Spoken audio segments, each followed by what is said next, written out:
Oh, I wanted to watch the Disney CEO stuff. I think the new Disney CEO is kind of an interesting discussion. Here's the timeline on Disney. So Disney, let's say like 2016 to 2020, this is like GOAT Bob Iger era. This is when I had the Bob Iger quote poster in my stream setup, because Bob Iger comes out the gate swinging and he goes, I'm going to buy Marvel. I'm going to buy Star Wars. What else did he buy? He bought one more thing. Pixar, yeah, Pixar, Marvel, Star Wars, Pixar. Fox, acquisition after acquisition, and Disney becomes massive, and their stock price goes up, up, up, up, up, up. And then he retires, and they're like, Bob Iger, you're the GOAT, you should run for president. This is when I read his biography, and I was like, Bob Iger, you're too tough. Your clothes are too fresh. Your swag too different. They'll kill you, Bob Iger. And then, by the way, right as he leaves, they launch Disney Plus, and it has a great launch. Disney Plus comes out and it's like right out the gate, 100 million subscribers, like doing way better at a faster time than Netflix. It's going crazy. And then he retires, and all of a sudden, everything starts going to shit because Disney Plus is enormously fucking expensive. The growth flatlines. Netflix starts still beating them, and it goes bad. And there's the new CEO, and the new CEO, he's not doing so well. So then Bob Iger goes, time for one more ride. And then he comes back to the job in November of 2022, replacing Bob Chapek. This time he's fucking sweating, bro. This time it doesn't work. This time he comes back and it turns out like he's just dealing with the fallout of all of the compounding problems of here. The problem that Disney's not set up to compete with massive tech giants. And Disney Plus becomes ever more of a problem. So like, if you look at Disney, like back in the, I don't know, the 90s, early 2000s, like peak Disney, that is a company that is like a media company, a movie and toy and merch company with a little bit of a theme park arm as a bonus. Now, in 2026, Disney is a theme park company with a money-losing media company attached to it. Disney is like all theme park. The theme parks are the only thing that still works. Theme parks and like the cruises. The theme parks are still incredible because in the post-COVID era, everyone's like, I want to go somewhere in person, and Disney adults will pay through the fucking nose. But everything else is doing bad. And Disney Plus has become, it's shrinking now. Netflix is still growing. Disney Plus is now shrinking. And they put so much money into it. And not only are they losing money on Disney Plus, but they're losing all the money they could have got from selling Frozen to Netflix or Inside Out to Amazon Prime or whatever. Our Star Wars to Amazon Prime. Like they could have made so much money selling their stuff to different streaming services. And so all the opportunity cost is lost, and they're stuck on this. But then the third worst part is that because families are now cost cutting and they're cutting back on streaming services, they're buying like one or two, and it's often like Prime and Netflix or YouTube and Netflix. And so Disney Plus is getting cut out of young people's lives. And so there's a whole new wave of Gen Beta kids and younger Gen Alpha who are growing up with just Cocomelon and Miss Rachel or whatever, and they're not getting any Disney movies. So the future of the Disney adult theme parks are dying. Like Disney's sweating. All of it is like, it's all hitting at once, bro. They were in such a good spot and now it's like collapsing. And so anyway, Disney stock doing quite poorly, and they're pressured between the tech world, YouTube world, new kid stuff.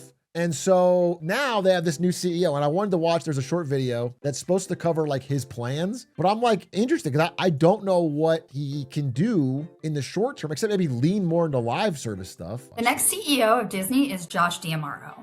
He's held many leadership roles within the company, including president of Walt Disney World in Orlando, Florida, and Disneyland in Anaheim, California. I mean, even that, like if you're picking your CEO from the experiences category, that says something. That says, okay, we're going to go with the area that's working. We're going to get a guy who knows theme parks and live stuff, because I literally think that's Disney's area to lean into. They're just getting crushed in media. Company's revenue fell by 35% in 2020. But D'Amaro used that time wisely by making improvements to the parks. They should just pull the Band-Aid off and make them adults only for Disney adults. Just ban the annoying screaming kids from the park so that me and my wife can go to Star Wars Land and spend $300 on a lightsaber and pretend to be, that's what we need, dude. That's what Disney needs to get out of here, kids. D'Amaro also had a hand in the company's international development. Think Fantasy Springs at Tokyo Disneyland or the new Zootopia themed land at Shanghai Disneyland. Dude, it's funny they're doing Zootopia in Shanghai Disneyland.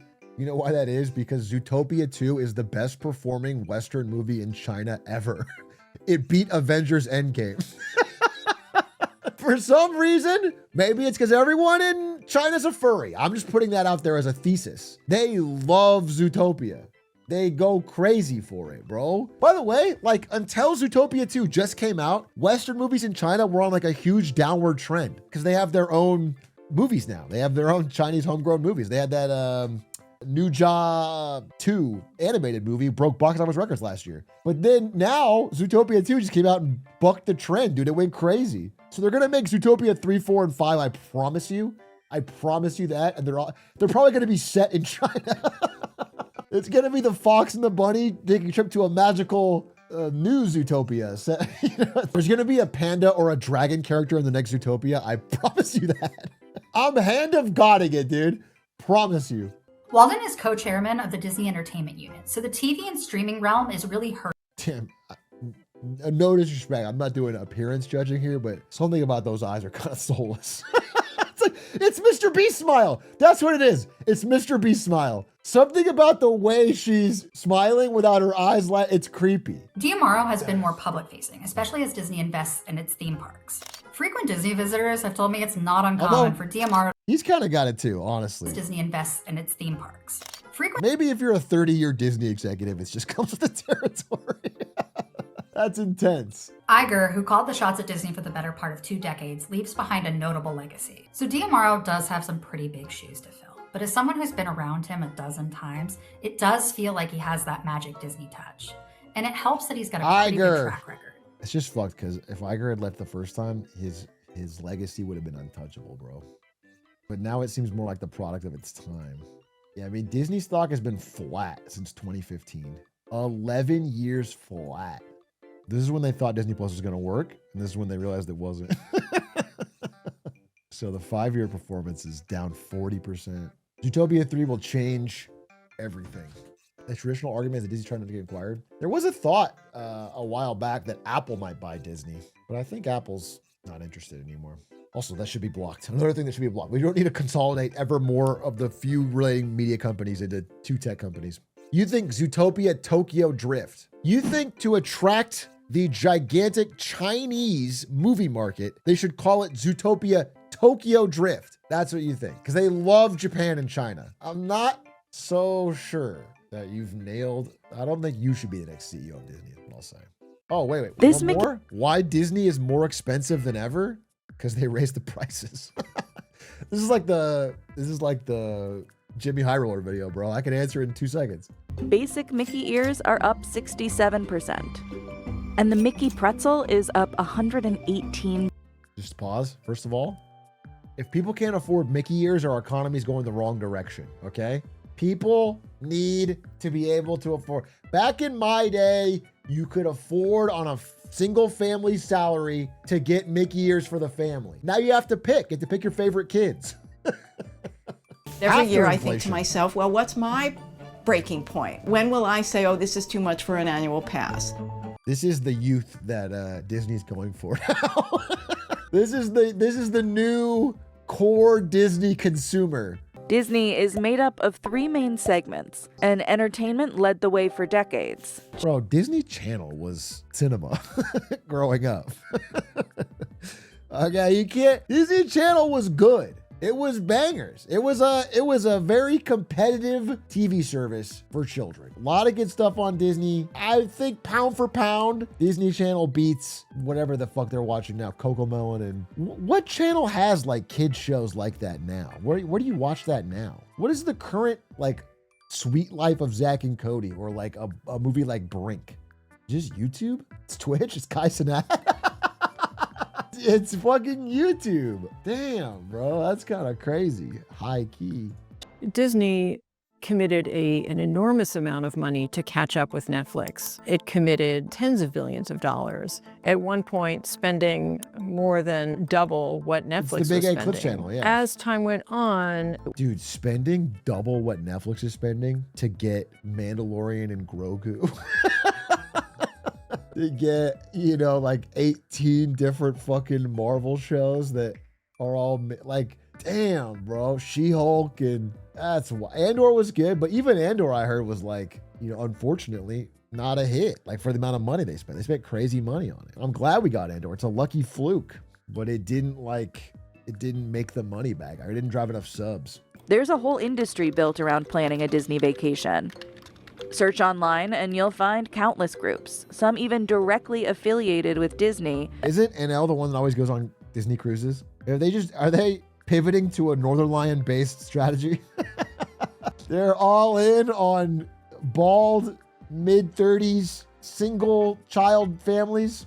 If prices keep rising, we're probably going to have to cut back on how often we go. But I also think that, yes, Disney fans will find a way. And sadly, that is just to go into debt to go. Oh my God, I was trips, joking. Which is a larger problem. I was joking. Complain when the No, don't find a way by going into debt. Dude, I was actually joking. That's insane to say. She couldn't even pretend to be like, yeah, I'll cut back if they raise the price. Like maybe I'll cut back, but realistically, I'll probably go into debt. That's not finding a way. Finding a way would be like sneaking in food and doing everything you can to make it cheaper. This year, I didn't even blink an eye. I just gave my credit card and I renewed the pass. Yeah. So someday I might get to that point where I'm like, really? I don't know. But I haven't reached that point. I don't think I'll reach that point for a couple of years. Yeah. That is wild. Anyway, it's I think a short-term strategy for the company, doing more live stuff, more cruises, more. But there's a part in Bob Iger's book where he talks about when he's not yet CEO. He's working at Disney, but he's not CEO. He's talking to the CEO, Michael Eisner, and he's looking out at a parade of Disney stuff in the late 90s. No, maybe this is the mid 2000s. And all the popular floats are from shit that was made 10 years ago. So it's like Aladdin. It's like Lion King. It's but it's all getting kind of old. And all the new stuff from Disney, if you remember Disney early 2000s, they have Atlantis. They have Brother Bear. All that shit. I mean, people love it, but it flopped. It all flopped. Yeah, it's Pocahontas, Hercules, Tarzan, blah, blah, blah, Treasure Planet. All that stuff, it did badly. It didn't sell a lot of toys. It wasn't a big franchise. It was okay, but they're iconic. People love them. People remember them from their childhood, but they weren't big hits. And that was the moment Iger said he knew he had to buy Pixar. Because all those kids, they liked the old Disney stuff, kinda. At that point, they were into Toy Story, and it was all that was the new stuff for kids. That's when they had to buy Pixar to get ahead with the children and get cars and whatever. So now they're gonna have to buy Bluey, bro. They're gonna have to buy fucking Cocomelon. But what that really means is, the bigger lesson of that is if they ignore children now, it'll hurt them a lot later, because Disney adults will age out, although that woman was pretty old. It'd be funny if Disney just becomes a retirement community. It'd be funny if Disney just keeps following this cohort of millennials until they're literally in the dirt.